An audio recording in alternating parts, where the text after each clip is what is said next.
তো সুপ্রিয় দর্শক, আস্তর করার যে টেকনিক আজকের এই ভিডিওতে চলুন আপনাদেরকে দেখাবো। তো আশা করব যে ভিডিওটি সকলেই কন্টিনিউ করবেন, যারা আমাদেরকে বারবার কমেন্ট করেন। তো তাদের জন্য ভিডিওটি আজকে শুরু হতে যাচ্ছে। চলুন আপনাদেরকে শুরু থেকে দেখাই। তো বন্ধুরা, ফার্স্টে যে কাজগুলো করতে হয়, বার্নিশের যে টেকনিকগুলো, সেটার প্রথম ধাপ হচ্ছে কি করতে হবে, আপনাকে ভালোভাবে সিরিজ পেপার মারতে হবে ডিজাইনের ভিতরে। এটা হচ্ছে আপনার নাম্বার ওয়ান। যদি আপনাকে ভালো পালিশ করতে হয়, আমাদেরকে যদি ভালো পালিশও করতে হয়, প্রতিটা লোককেই সেম একইভাবে কাজ করতে হবে। সেটা হচ্ছে যে পেপারের মাধ্যমে, মানে সিরিজ পেপার যেটাকে বলা হয়, এটা দিয়ে ভালোভাবে ফিনিশিং করে নিতে হবে। তো এর পরবর্তীতে যতটা উল্টো আঁশ থাকবে এবং যেই জায়গাগুলো কোবের দাগ থাকে, প্রত্যেকটি পয়েন্টেই কিন্তু ভালোভাবে পেপার দিয়ে ফিনিশিং করতে হবে। এর পরবর্তীতে ভালোভাবে ঝেড়ে পরিষ্কার করতে হবে, যাতে করে কোনো জায়গায় কোনোরকম কোনো ধুলোবালি না থাকে। এই বিষয়টা খেয়াল রাখতে হবে। যখন আপনার ঝাড়া এবং পরিষ্কার করা হবে, এর পরবর্তী স্টেপে কী কাজ করি আমরা কিন্তু প্রতিটা ফুটেজ আপনাদেরকে দেখাবো। যারা আমাদেরকে ভুলভাল কমেন্ট করেন তারা কিন্তু বুঝে নিতে হবে। এর পরবর্তী স্টেপে হচ্ছে আমাদেরকে প্রথম এই আস্তরটি কিন্তু তৈরি করে নিতে হবে। যেহেতু এটা আমরা জমিন আস্তর করব, এটার ভিতরে কোনো রকম কোনো পাউডার মেলাবো না। তো সেই ক্ষেত্রে আমরা একটু মোটা করে গালা নিলাম এবং কিছুটা স্পিরিট মেলাবো, যাতে করে একটুখানি তরল হয়। তো অবশ্যই হাতে একটি তুলি রাখবেন, যেটাকে মার্কিন কাপড় বলা হয়। তো অবশ্যই সেগুলো একটি রাখবেন। এটা দিয়ে ভালোভাবে নাড়াতে হবে, যাতে করে আপনার এই রঙটি ভালোভাবে মিশে যায়।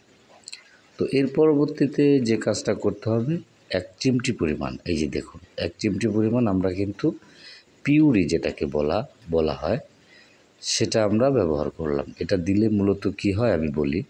আমাদের এই যে গালা, এই গালাটি একটু কালশির ধরনের, যার ফলে আমরা দিলাম, এবং 1 চিমটি পরিমাণ সিঁদুর ব্যবহার করব। তো বন্ধুরা, এই দুইটা রং দিয়ে কিন্তু আমরা আস্তরটি শুরু করতে যাচ্ছি।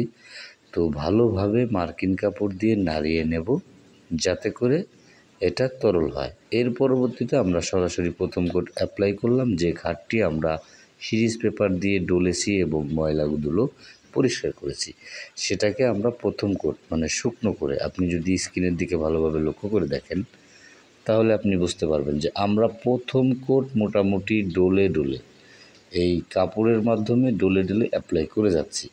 তো বন্ধুরা, অনেকে আছেন সরাসরি বিরাশ ব্যবহার করে। তো সেই ক্ষেত্রে চাইলে আপনি সেটাও করতে পারেন, আমি কখনো বারণ করব না, কেননা ওইটা করলে আপনার কি হয়। তো অনেকেই আমাদেরকে প্রশ্ন করেন যে ভাই, আপনারা তুলি দিয়ে শুকনো করে কেন টান দেন। তো দেখুন ভাই, এটা টান দিলে কি হয়, এটা টান দিলে মূলত আপনার যেই ফার্নিচারটায় পালিশ করতে যাবেন, সেটা একটু ধার কম হবে। আর ধার কম হলে কিন্তু ন্যাচারাল পালিশ করতে সুবিধা হবে। আর যদি চান তো তাহলে আপনি সরাসরি বিরাশ দিয়ে এটাকে আস্তর করে নিতে পারেন, এটা একান্তই আপনার ব্যাপার।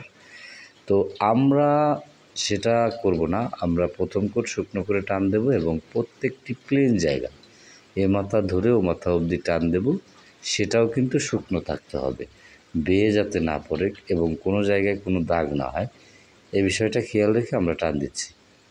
তো বন্ধুরা, ডাসার কাঠ যদি অন্যরকম হয়, যেমনটা ধরেন আমাদের এই খাটের ডাসার কাঠটা রয়েছে আকাশির, সেক্ষেত্রে পরবর্তীতে যখন আমরা কাঠের পল মেলাবো, একইভাবে কিন্তু আমাদেরকে মিলিয়ে দিতে হবে। কেমন? এর পরবর্তীতে আসুন আমরা সরাসরি বিরাশ ব্যবহার করি। তো বন্ধুরা, এই যে দেখুন, এখন যে বিরাশটা আমরা ব্যবহার করব, সেটা কিন্তু অতিরিক্ত ভিজিয়ে ব্যবহার করব না। এই যে দেখুন, আমরা কিন্তু মিডিয়াম আকার করে, যাতে করে প্রত্যেকটি চিপাচাপি কোনো জায়গায় বাকি না থাকে, সেটা কিন্তু করে যাচ্ছি। তো বন্ধুরা, অনেকে এবার প্রশ্ন করতে পারেন যে ভাই, আজকের এই আস্তরে কেন আপনি পাউডার মিলালেন না। তো এটা হচ্ছে জমিন আস্তর বলা হয়। তো পাউডার ছাড়া যে আস্তরটি, সেটাই কিন্তু আমরা দেখাচ্ছি। এটাও কিন্তু নতুন একটি টেকনিক এবং বার্নিশের একটি গোমর, এটা হয়তো অন্য কেউ বলবে না। এটা হচ্ছে পাউডার ছাড়া জমিন আস্তর বলা হয়। পাউডার ছাড়া আস্তর, সেটা আপনি অতি সহজে করতে পারবেন। এটা করলে আসলেই আপনার সময়টাও কম লাগবে এবং এটা আপনার মাল মেডিসিনও কম লাগবে এবং ফ্রেশ পাউডারটা মূলত ব্যবহার করলে কি হয়, সেটা একদমই ন্যাচারাল তেলতেলে হয়। তো এটাও কিন্তু তেলতেলে হবে, এমনটা না যে তেলতেলে হবে না। তবে এই ক্ষেত্রে আপনার ন্যাচারাল তেলতেলে ভাবটা কম হবে, তবে গ্লেজটা খুব সুন্দর পাবে।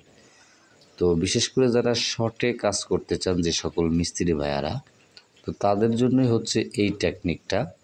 যারা দেখা যাচ্ছে রেডিমেড কাজ করে থাকেন, তো তারা চাইলে এই টেকনিকটা অবলম্বন করতে পারেন। সেটা হচ্ছে পাউডার ছাড়া যে আস্তরটি, সেটি করার। তো যারা আমাদেরকে বারবার প্রশ্ন করেন, আমি আশা করব যে তাদের জন্য আজকের এই ভিডিওটি আমি বানাতে পেরেছি। তো এই যে দেখুন, আমরা পরপর যখনই 2টা পোস্ট অ্যাপ্লাই করে যাচ্ছি, তখনই কিন্তু খাটের চেহারাটাই কিন্তু আস্তে আস্তে ঘুরে যাচ্ছে। কেমন এটা দেখতে কিন্তু জমিন এবং গ্লেজ গ্লেজ যে ভাব, সেটা কিন্তু আস্তর থেকেই দেখা যাচ্ছে। কেন সেটা আমি বলি। এটার ভিতরে কোনো রকম পাউডার মিলানো হয় নাই, যার ফলে এটা সরাসরি ন্যাচারাল আস্তর এবং জমিন আস্তর হয়ে যাচ্ছে। এটাকেই বলে মোটামুটি পাউডার আস্তর ছাড়া। তো এটা দিয়ে চাইলে আপনি করতে পারেন একদমই সহজ এবং ন্যাচারাল পালিশ করতে চাইলে আপনি এই টেকনিকটি অবলম্বন করতে পারেন। এটা একান্তই আপনার ব্যাপার। আর যদি আপনি ফ্রেশ পাউডার দিয়ে আস্তর করে করতে চান, তাহলে সেটাও আপনি করতে পারেন। তো আমি বলব যে আপনার যেভাবে ভালো হয় সেভাবে আপনি করবেন। তো আমরা এটা করে যাচ্ছি। তো আমাদের দর্শকরা আমাদেরকে প্রশ্ন করেছিল, তাদের জন্য আজকের এই ভিডিওটি তৈরি করলাম যে ভাইয়া পাউডার ছাড়া কীভাবে আস্তর করে, সেটার একটি ভিডিও দেন। তো তাদের উদ্দেশ্যেই আমি আজকের এই ভিডিওটা বানালাম। তো আমাদের আসলে প্রবলেমের কারণে ভিডিও দিতে পারতেছি না। তো আমরা আশা করি যেভাবে বার্নিশের যে সকল টেকনিক, যে সকল কাজ আপনাদের মাঝে উপস্থাপন করি, হয়তো বা অন্য কেউ করবে না।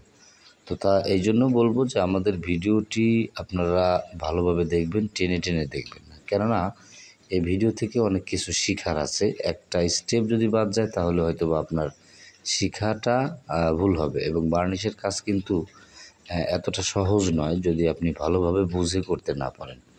তো দেখুন, এখন ন্যাচারালি আমরা যে আস্তরটি করেছি, এটা কিন্তু সাদা কাঠ, হ্যাঁ, সেটাকে কিন্তু আস্তরের মাধ্যমেই কিন্তু আমরা এটাকে পালিশের যে একটি লুক এবং কালার, সেটা কিন্তু করে ফেলেছি শুধুমাত্র আস্তরের করে। ঠিক আছে, পাউডার ছাড়া আস্তর করে আমরা কিন্তু একদমই শর্টে কালার করে ফেলেছি। তো এই টেকনিকটা চাইলে আপনি অবলম্বন করতে পারেন। আমি রিকমেন্ড করব না, এটা একান্তই আপনার ব্যাপার। কেননা কাজ যদি আপনি ভালোভাবে করেন, তাহলে সবটাই কিন্তু ভালো হবে। তো যাই হোক, এভাবে আপনি চাইলে এর একটা খাটে মাত্র 2 লিটার স্পিরিট, 200 গ্রাম গালা এবং সর্বোচ্চ হাফ লিটার থিনার দিয়ে কমপ্লিট কাজ করতে পারবেন। তো এটাই ছিল ভিডিও। দেখে কেমন লাগলো কমেন্ট করে জানাবেন। ভালো থাকবেন। নেক্সট ভিডিওতে আবারও দেখা হবে।